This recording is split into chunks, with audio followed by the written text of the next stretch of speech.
Lo escuchábamos con el periodista Abiu Segovia, es uno de los 10 institutos políticos que se han registrado ya con sus planillas para cubrir las circunscripciones nacionales, departamentales, municipales. ¿Qué tal, secretario? ¿Cómo está? Buenos días, bienvenido a Punto de Vista Electoral. Buenos días, Neri.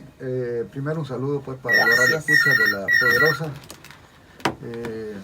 Este día pues amaneció con un ambiente bastante tranquilo. Sí. Estábamos viendo el tráfico sí. Hoy por la mañana y estaba bastante no tan saturado como en otras ocasiones. ¿verdad? Así es. Nosotros siempre aprovechamos la mañana, pues primero pues para darle gracias al Señor por un día más, y lo otro es para revisar un poco la historia, porque los que no revisan la historia les toca volverla a vivir. Repetirla. Repetirla de nuevo. Sí. Y yo miraba que el día de ayer se celebraba ya, no se celebraba, sino que en la efemérides del día de ayer, aquí en El Salvador, allá en 1931, se dio un golpe de Estado y tomó posesión el general Martínez, ¿verdad? Ahí inicia un periodo de 40 y tantos años de gobiernos militares. Pero cuando uno comienza a revisar, digamos, esos trabajos de estos gobiernos militares, como bien dijo Dagoberto Gutiérrez, realmente fueron los gobiernos más visionarios, ¿verdad? Gobiernos que trabajaron en favor del desarrollo económico y social del país, y esas son de las cosas que uno debe de revisar, ¿verdad? Por supuesto se cometieron errores. En esa época, en los últimos años, estaba ya la política de la seguridad nacional impuesta por los Estados Unidos, no solamente a El Salvador, sino que a toda América Latina, y se dieron pues esas situaciones, pero también nos dio a nosotros la oportunidad de recordar lo que fue las elecciones del 72, las famosas elecciones donde se habló mucho de fraude electoral, donde también se realizó otro golpe de Estado, donde el presidente Molina era el que tomaba posesión, ¿verdad? Era una nueva casta militar la que estaba adquiriendo el poder, ¿verdad? Y donde el ingeniero José Napoleón Duarte había hecho llamados para que el pueblo se levantara en armas. Al ingeniero Duarte lo captura la Guardia Nacional en esa ocasión y lo llevan a Guatemala, ¿verdad? Y después se va para allá, para Venezuela. Sí, fue exiliado. Exiliado, sí. En esa ocasión, Mary, que yo le pregunté a un militar que estaba en el gobierno que qué era lo que había pasado, porque normalmente uno piensa en los militares de que lo lógico era de que como en un enfrentamiento, cualquier cosa hubiera pasado al ingeniero Duarte, y es la respuesta que me dio, a mí se me quedó grabado en mi memoria. Él me dijo, el ingeniero Duarte es el seguro de la democracia. Y yo le pregunté, ¿por qué? Le dije, en el gobierno del general Sánchez Hernández, recordemos que los movimientos ya subversivos estaban surgiendo, ¿verdad? Ya se habían dado secuestros y se estaban organizando. Habían asesinado ya algunos guardias y ya los militares ya miraban venir esta situación que nos tocó vivir durante 12 años de una guerra interna. Entonces él me dijo, va a llegar un momento que el ingeniero Duarte va a regresar aquí al país y va a regresar en el momento más difícil para el país. Y lo vimos, pues. Entonces nosotros cuando comenzamos a revisar eso decimos, bueno, estos gobiernos eran estrategas, estos gobiernos eran visionarios, no solamente en el tema del desarrollo, sino que también en el sostenimiento de la democracia. Sin embargo, el punto, digamos, neurálgico de este momento de la historia de El Salvador fue la injusticia social y los derechos humanos. Sí, pero recordemos también de que en ese momento estaba la política de la seguridad nacional, ¿verdad? O sea, se hablaba mucho de la amenaza que representaba Cuba, ¿verdad? Lo que había pasado en Bolivia, Y todo eso, pues, quizás se abusó mucho del tema del poder, pero no solamente aquí, ¿verdad? Recordemos Argentina, recordemos Chile, Sí, recordemos... son episodios que tuvieron a su base la vulneración de condiciones. Sí. Pero yo a lo que voy, eran gobiernos que aprovechaban los momentos. Digamos, el general Sánchez Hernández aprovechó la guerra para fomentar la unidad nacional, la guerra con Honduras. En esa época mirábamos nosotros una unidad de los salvadoreños que quisiéramos tenerla ahora, ¿verdad? Porque todo estaba unido alrededor de qué, de solventar el problema de la guerra, ¿verdad? Con Honduras. Pero de ahí, de ese tiempo para acá, las cosas se vinieron complicando. Hoy la situación es caótica. Sí. Es Y lo que pasa es que cada gobierno, hoy que usted menciona el aporte de las Fuerzas Armadas en los procesos del país, siempre los gobiernos, y eso es estratégicamente el ejército, es como la base que le da seguridad a un gobierno. Si no veamos cómo buscan como congraciarse con las Fuerzas Armadas, porque el ejército en ese momento que usted nos describe, pues hubo ese grupo de militares jóvenes que dijeron un momento, y usted sabe lo de que sucedió con la proclama de la Fuerza Armada. Entonces, los gobiernos han sido también muy, digamos, se han afianzado mucho con los ejércitos, buscando su propia protección, como usted dice, aun y cuando hayan estos momentos de falta de unidad en los países. Sí, definitivamente. Pero también vimos nosotros, digamos, el accionar militar en la política. Y la vimos también en el desarrollo. Fíjese que el coronel Molina, a manera de ejemplo, él tenía allá en Nueva York, de cónsul, a Waldo Chávez Velasco, un hombre que venía del Partido Comunista, ¿verdad?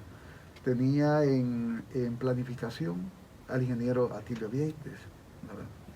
Que era de la democracia cristiana. O sea, en el gobierno del general del general Romero, el viceministro de Agricultura era un hombre que después apareció en el FMLN, ¿verdad? Uno de los comandantes principales.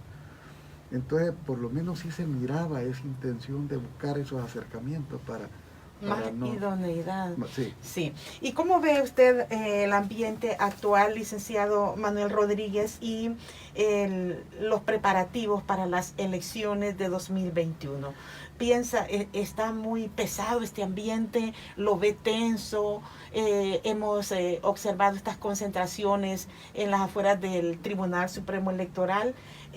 ¿Cómo puede repercutir en una solidez de un proceso? Pues fíjese que, Neri, por eso es que yo me remonté hace un momento a los temas del pasado, ¿verdad? Porque en el pasado se buscaban, digamos, acercamientos, se buscaba diálogo, se buscaba acuerdos, cosas que no están sucediendo en este momento. Hoy la polarización ha sido muy grande, ¿verdad? No solamente en el tema de la polarización política entre partidos políticos, sino que entre órganos de Estado, que eso es ya más grave.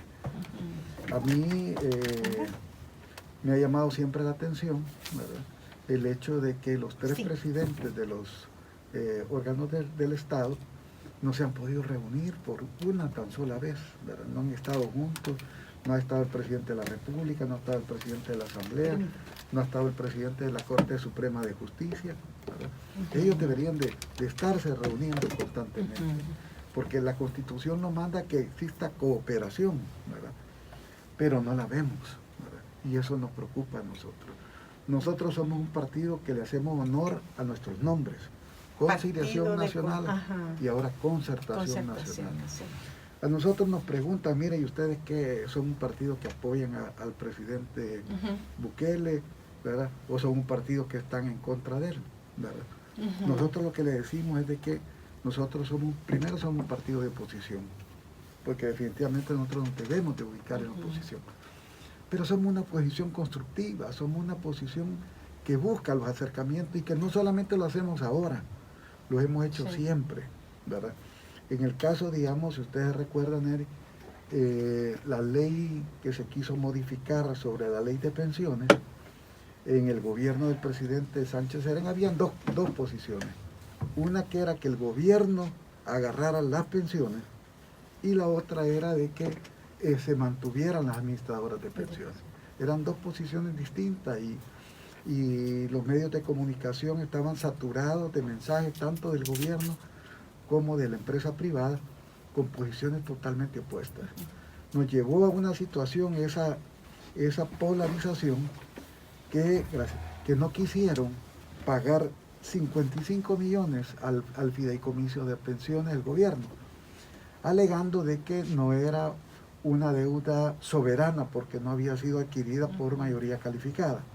Tenía razón, porque no se tenía que haber sacado una deuda que se sacaba con 43 votos, cuando realmente todo préstamo, todo eso debe ser por 56. Nosotros hemos platicado, le hemos dicho, mire, ¿por qué no corregimos esa plana? Pues, ¿por qué no se toma una decisión y se corrige? No se ha querido corregir, siempre sigue el fideicomiso desprotegido, ¿verdad? Porque no tiene los 56 votos y no es una y se ha deuda, seguido tomando recursos de este fondo de pensiones. Pues sí, entonces, pero y ahí es donde nosotros decimos, bueno, miren, nosotros debemos de buscarle solución a los problemas, ¿verdad? No debemos de ser parte del problema. Entonces, en aquella ocasión nosotros sufrimos una presión bastante fuerte, y digo nosotros, no solamente el PCN, sino que el PDC, porque, si usted recuerda, había quedado 42-42. Sí, 42. Fue muy cerrado. El FMLN con Gana hacían 42 y el resto de partidos nosotros hacíamos 42, ¿verdad? Eso nos llevó a que existiese, digamos, la necesidad de conseguir acuerdos. Nosotros tuvimos presiones de la empresa privada, del gobierno, y a los dos les dijimos que no. Les dijimos, miren, sentémonos, hágase una mesa, le dije yo, y comencemos a discutir el tema, ¿verdad? Y así es como logramos de que el FMLN y Arena se sentaran y llegaran a un acuerdo, porque ese impago de los 55 millones nos llevó a una baja de la categoría de riesgo de menos triple C. Sí. Y mira, desde esta oposición constructiva, ¿cómo evalúa, por ejemplo, hoy estamos en una situación complicada?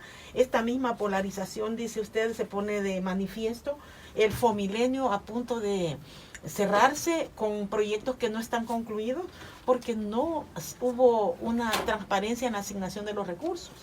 Fíjese que no es tanto eso, porque aquí vamos a hablar claro. Yo lo que siento que es una estrategia mal utilizada por parte de la Asamblea, ¿verdad? Porque si ustedes recuerdan la situación que se dio en el decreto anterior, en el 640, el que reformaron, 640, donde se sacó, digamos, para poderle pagar los 55 millones a Fomilenio. Ah, ya, sí. Metieron la parte de lo que se le tenía que dar a los alcaldes y a los veteranos, ¿verdad? Nosotros vimos el error que se había cometido, porque se estaba exigiendo que se pagara una totalidad de 75 millones ¿cómo se llama?, a las alcaldías, cuando el decreto que le dio origen hablaba de un porcentaje de lo 30%. Que se sí, entonces, definitivamente eso no iba acorde, ¿verdad? Y nosotros les dijimos, miren, separemos Fomilenio y saquemos el otro, o sea, y saquemos el para los alcaldes. Sí. Ustedes proponían que fueran decretos separados. Decretos separados, ¿verdad? Pero ¿qué pasó? Vinieron y dijeron, no, miren, como el gobierno necesita que se pague Fomilenio, ¿verdad? Entonces se va a ver obligado a firmar. Y cabal, así fue. Pero ¿cuál fue el resultado? Que es lo que nosotros les habíamos dicho, miren, no va a dar los fondos para las alcaldías porque, o sea, no es legal. O sea, pero los autorizó. Se recuerda que hubo una conferencia programada para un día a las 4 de la tarde y ahí él le ordenó a su gabinete de Hacienda que transfirieran a las alcaldías. Pero aún así, ¿verdad? Él al principio dijo que lo iba a vetar. Sí, sí. Y no lo vetó por eso, porque tenía que pagarle a Fomilenio, ¿verdad? Hoy sucede lo mismo, ¿verdad? Sacan un decreto, ¿verdad?, en la misma manera. Dice, la justificación del gobierno dice que, mire, es el Ejecutivo el que propone la distribución de los fondos, ¿verdad? En cambio, la Asamblea viene y se toma esa posición. Entonces le decimos, miren, salvemos Fomilenio. O sea, no mezclemos la chicha con la limonada, ¿verdad?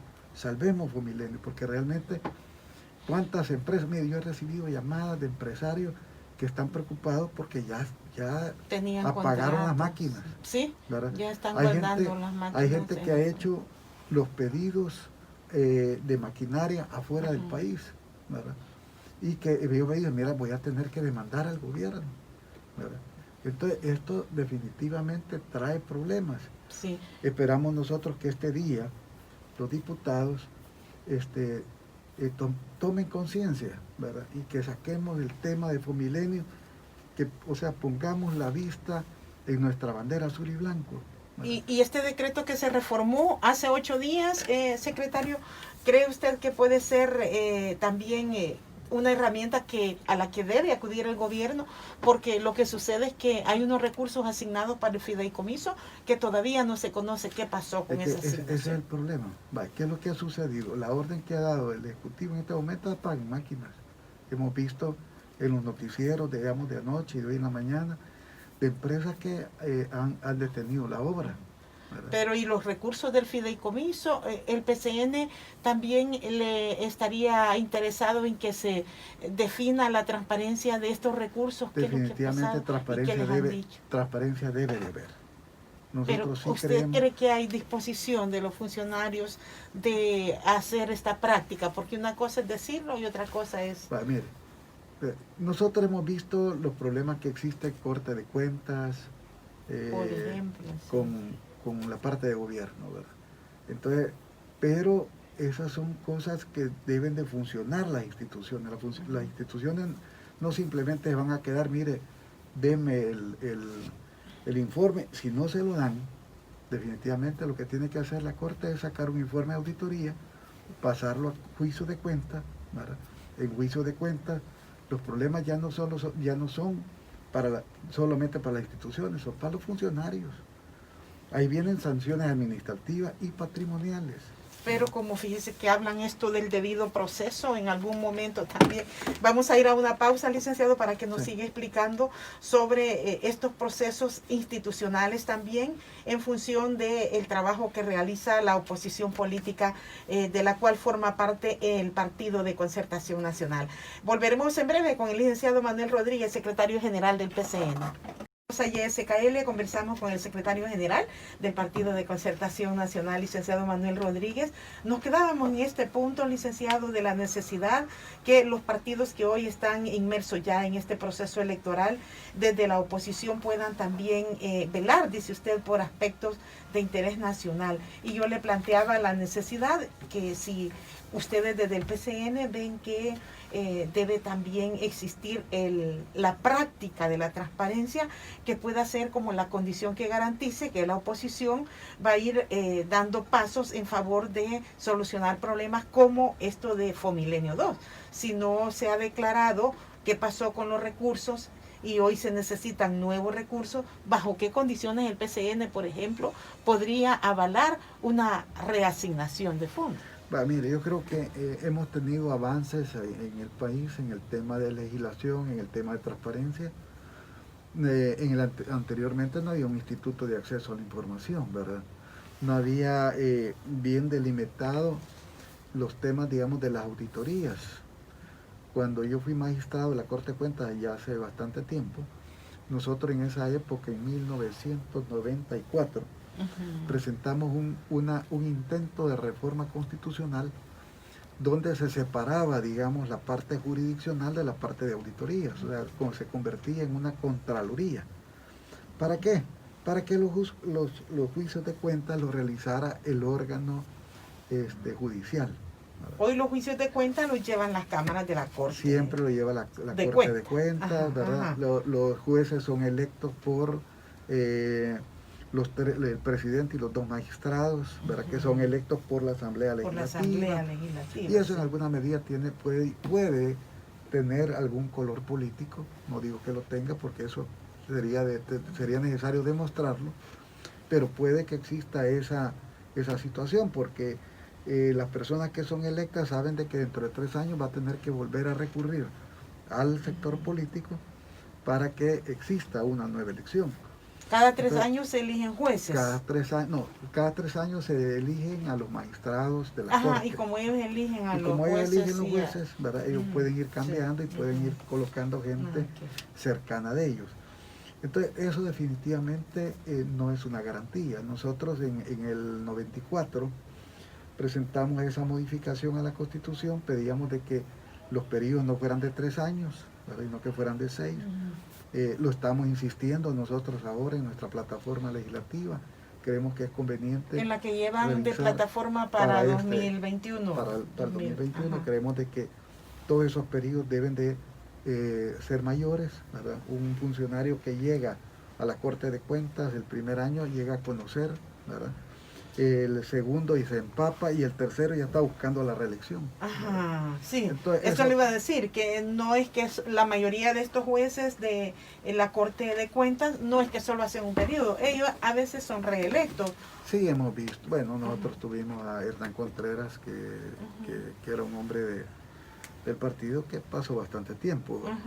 Ahora, esa experiencia que nosotros tuvimos con Hernán, creo que es la que nos hizo tomar conciencia, mejor de irnos alejando. ¿Verdad? ¿Por qué? Porque Hernán, él actuaba conforme, él es un abogado, conoce las leyes, él tenía que ser más estricto, digamos, con la gente de su partido. ¿Verdad? ¿Por qué? Porque tenía gente de otros institutos políticos que lo podían cuestionar. ¿Verdad? Y está él enfrentando un proceso. Está enfrentando un proceso. Vale. Pero entonces, ¿qué es lo que pasa? Estos funcionarios, al ser electos solamente por un periodo de 3 años, en alguna medida, al segundo año y medio ya están viendo volverse a acercar a los políticos, y los políticos que tenemos alcaldías, que tenemos funcionarios, que son sujetos de investigación, de auditorías y todo lo demás, en alguna medida incluso algunos pueden ser presionados, ¿verdad?, para que se retire de un partido político, porque está todavía ese ambiente político dentro de la Corte.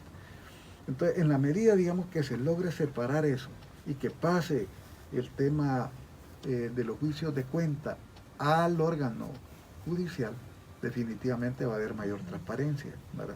Los jueces se van a sentir con más libertad, porque el dictamen que toma, digamos, incluso un juez de cuenta, puede ser revisado, si se solicita, por la Cámara de Segunda Instancia. De la misma Corte de la misma Cuentas. Corte de Cuentas, y que son los magistrados electos por la Asamblea Legislativa.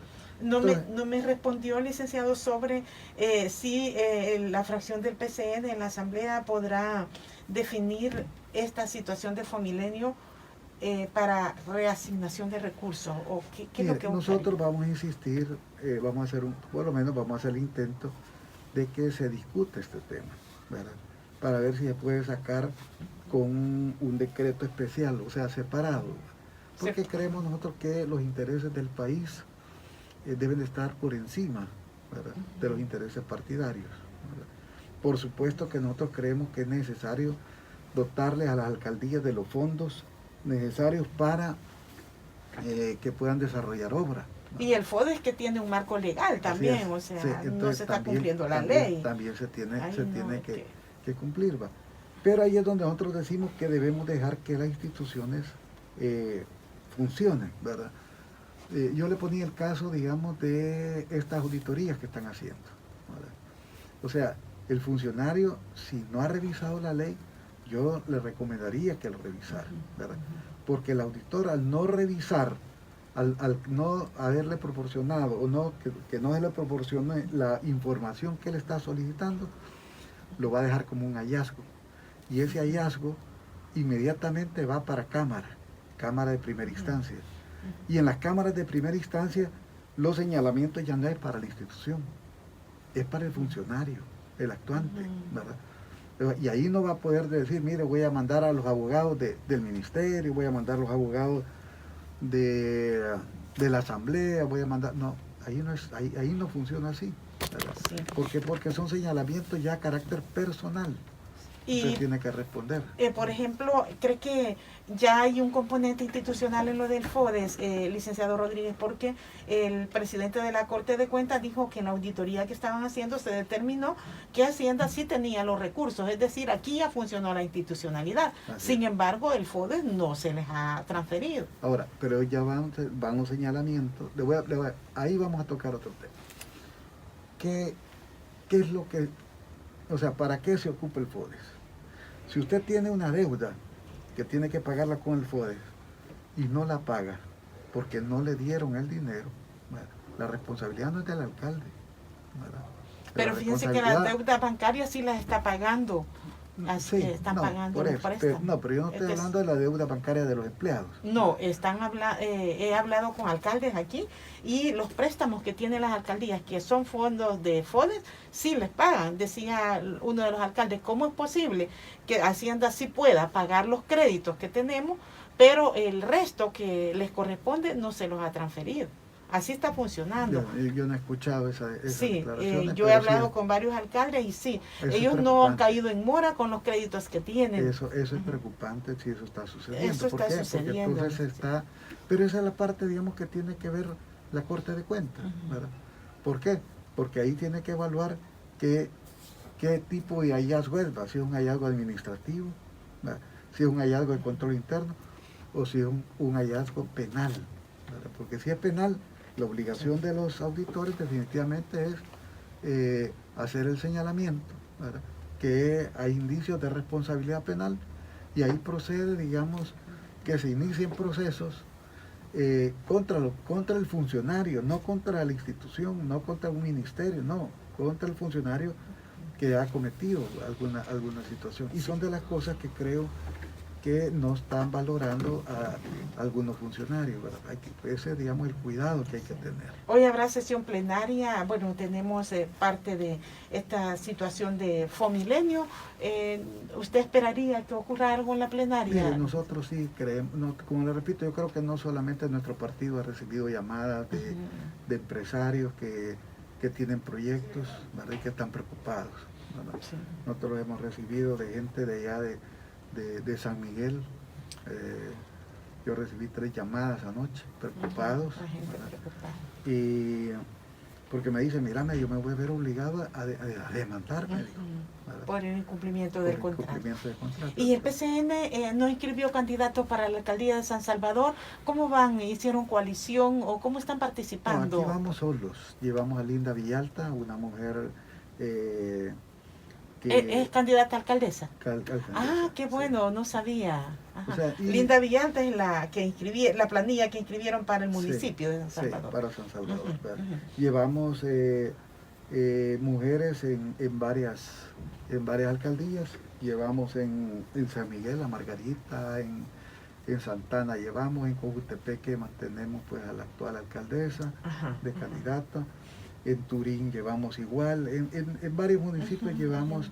En municipalidades van solos, tenemos ¿o han hecho coaliciones en algunas, ¿verdad? Hemos hecho coaliciones con Arena en algunas, hemos hecho coaliciones con Nuevas Ideas en Ahuachapán, digamos, en San Francisco Menéndez. La gente de Nuevas Ideas no quería irse con ganas, ¿verdad? Ellos vieron de que el candidato nuestro es un alcalde actual, es un buen alcalde. El alcalde actual va a la reelección. Ellos prefirieron apoyarlo, ¿verdad? A él. Lo mismo aquí en San Francisco Chinamequita, el candidato nuestro es un buen candidato, y nos dijeron, mire, queremos apoyarlo, ¿verdad? Definitivamente nosotros no podemos decirle, mire, no nos apoyen, no apoyen al candidato, especialmente en los temas estos de alcaldías, sí, municipalidades. Porque, y son, digamos, de los consejos que nosotros le damos a nuestra gente, y consejos que le damos también a los diputados, ¿verdad? Nosotros le decimos, mire, aquí no hay que entrar en conflicto, especialmente las alcaldías. ¿Por qué? Porque los consejos municipales ahora son plurales, ¿verdad? El candidato con el que usted se va a insultar o lo van a insultar, ¿verdad?, en la campaña, lo va a ver 3 años ahí en el consejo. Y eso definitivamente afecta, en esas malas relaciones, afectan en la toma de decisiones en favor del pueblo. O sea, toda obra que vaya en beneficio de la población, debemos de apoyarla, ¿verdad? Entonces, son temas que definitivamente a nosotros nos preocupa. Nosotros hemos insistido de que nuestra gente debe de actuar continuo, con tono, con tacto, con ternura y con tolerancia, ¿verdad? Todas las telas lleva ahí. Las 5T. Es las 5T. Sí. Y esas son las 5T del don de mando, ¿verdad? Se lo dan a los militares, ¿verdad? Entonces uno de ahí lo retoma y dice, bueno, el tino, ¿verdad? ¿Qué quiere decir el tino? Que él debe de pensar, ¿verdad? ¿Qué es lo que va a decir? Fíjese que aquí nosotros estamos acostumbrados a responder inmediatamente. En Santiago 1 dice que el hombre debe de ser pronto para escuchar, tardo para hablar y tardo para enojarse. Más adelante nos dice, miren, ahí en Proverbios, mire, ¿por qué tiene 2 oídos y una boca? Porque usted debe de escuchar más de lo que va a hablar, ¿verdad? Hay una parte, digamos, donde Jesús dice, mirad lo que escuchás, mirad lo que oís. Y uno dice, ¿cómo va a ver uno lo que oye? ¿Verdad? Pero entonces uno debe entender que uno debe de escuchar y debe de visualizar qué es lo que está diciendo y proyectarse lo que puede pasar. Y tener el cuidado y no responder. También allá en Proverbios nos dice, mire, ¿verdad? La dulce palabra apaga la ira, ¿verdad? Si una persona le sale gritando y usted le dice, mire, Nelly, yo a usted la quiero, hombre, yo le tengo mucho aprecio, que no, cree que no le va a apagar la ira, ¿verdad? Sí, sí ocurre. Entonces, aquí nosotros hemos visto entre los políticos de que es diferente, aquí uno le grita y el otro le grita más fuerte, ¿verdad? Sí. Entonces, esos errores son los que estamos cometiendo nosotros.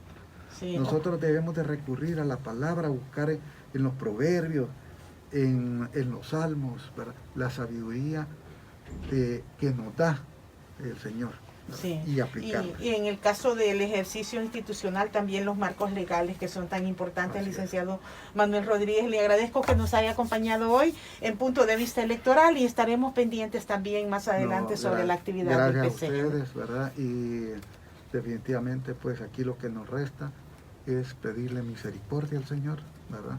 Para el futuro del país.